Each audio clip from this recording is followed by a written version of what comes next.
All right. I punched a Trump supporter. I'm not bragging. I literally just pulled off the side, I mean, from the interstate to this rest area that's on 81 north of exit 77. I was at a truck stop right at the exit 77 where Interstate 77 and 81 split. I was at the joint and ran in to get some water, came back out, realized somebody's looking at me in the lane beside me. And I didn't know the energy. So I grabbed some trash, threw it away, and as I'm getting in the truck, literally about to pull off, nobody's behind me when I come out the truck stop. All the aisles is not even occupied. I'm not playing. It's 12:44. It's 12:44. So at night, it's not as busy. So I get it. If it's busy, move forward, let people behind you fuel. But some people just starting shit. So the guy that was in the aisle to my driver's side basically pulled into my lane and blocked me in. I'm not even capping. I'm not even bullshitting or hyping the story up. When he did it to where motherfuckers realized like, oh, he's blocking you in. So I hop out like, dude, move your truck. And I'm not the type of dude to yell. And because in my head, if I'm gonna do something, I'm gonna do it. But I ain't gonna be like, oh, getting everybody attention. So I walked up on him like, dude, move your truck. And I'm not saying it like because I'm real calm and he's really real. No, I'm just like, hey, dude, move your truck. He's like, no. And he basically was on some shit like, oh, he said that you was in there for an hour, which is cap. I wasn't in there for no goddamn hour. That was cap. But he was like, you was in there for an hour. You had us blocked, so I'm going to block you. He talking about some us. Ain't no us. It's you. So I'm just letting you know the way. So I'm like, dude, move your truck. He's really on that. I ain't pretty goddamn move. And he's like trying to. I'm like, so you gonna move your truck? You gonna move your truck? You gonna move your truck? Whack! And just reached up in his mouth like, ugh. So he was like, oh, you gonna, all right. And he ducked off to go up in the truck stop.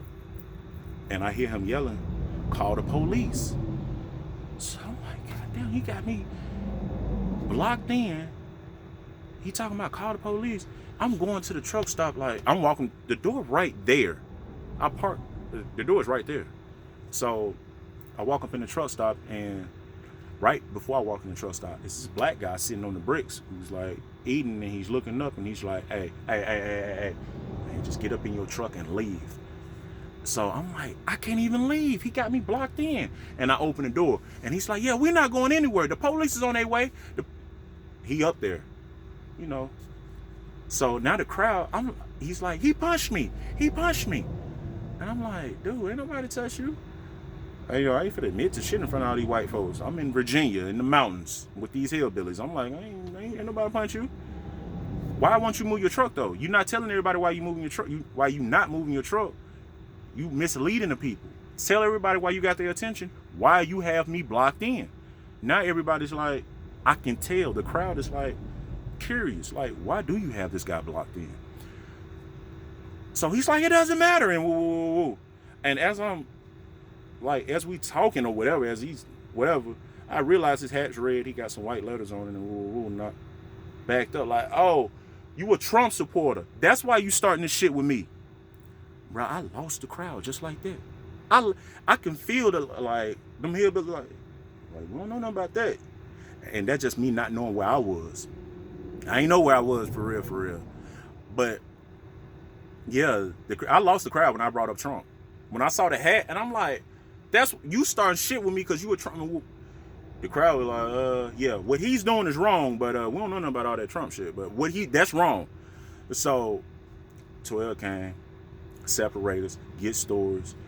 Motherfuckers ain't had shit to do with shit. Came out and was like, hey man, listen, I got a MAGA hat in my truck, but I'm not like that. And I was like, all right. I could feel that. I could feel that he wasn't. First of all, I'm not thinking that everybody is no one way. Like, oh, y'all over there, y'all must all. I ain't thinking that. But, and then the black guy that was sitting on the brick came out and he basically didn't let certain people control the narrative. He ain't had nothing to do with me. I really saw the trucking community kind of step up like, yeah, that's wrong. We don't know nothing about that, but that shit is wrong. So 12 basically came back over to me like, listen, I know coronavirus got a lot of people stressed out. I appreciate y'all. I appreciate what y'all doing. We're not gonna press charges. The whole time he talking to me, I'm like, oh my God. Like, I'm okay, I got out of this. Whole time, I got a pistol in the door. These are crazy times. I got a pistol in the door. And I'm not bragging, but I'm saying shit was going left. And the trucking community was like, nah. And man, like I said, man, yeah, so I'm just basically just documenting this shit because so much shit be happening, and I'm getting off the road. I am gonna get off the road as soon as I can get some bread. But yeah, there's just some bullshit I had to go through on the road. But man, listen, I am finding cooler ways and more effective ways to diffuse the situation. But right then, right there, I didn't do a good job. And man, I appreciate the truckers that stood up and had my back. I really do.